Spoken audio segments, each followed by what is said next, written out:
Maadjong adlaw kaninjo. So, this is our 24, almost 24-hour travel to Gangtok.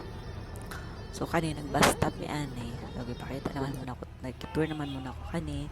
Mao ni among gisakyan padong diri sa Gangtok. Tapos, kanang na-amaze lang ko kay kaning nakita kong bata kani siya.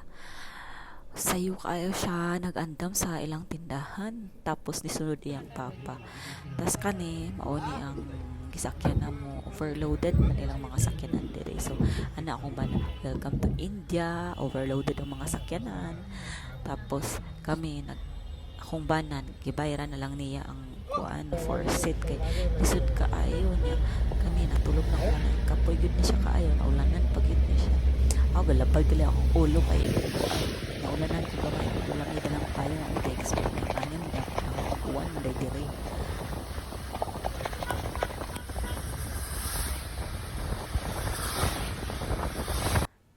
Tapos kani nagbus stop na pud mi kay nangaon na pud mi sige ra man may kaon sa among travel kay kaning akong bana sus dili ko ka magutman.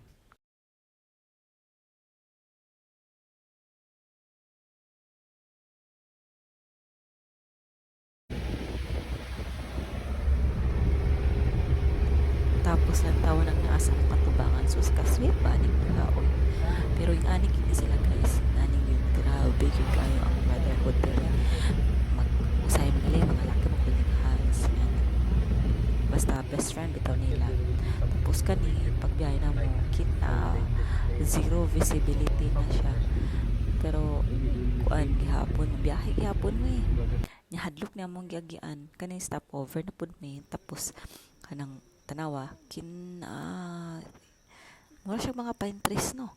Pero ambot unsa na i-confirm pa nako kung pine trees na siya ha. Tapos nag-stop over mi dire. Tapos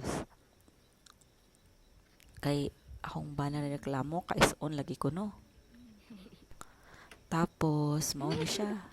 Lakaw mi gamay. Tapos nagihimi dire dapita kay murag kuan daghang ka ng mga mao ni tinda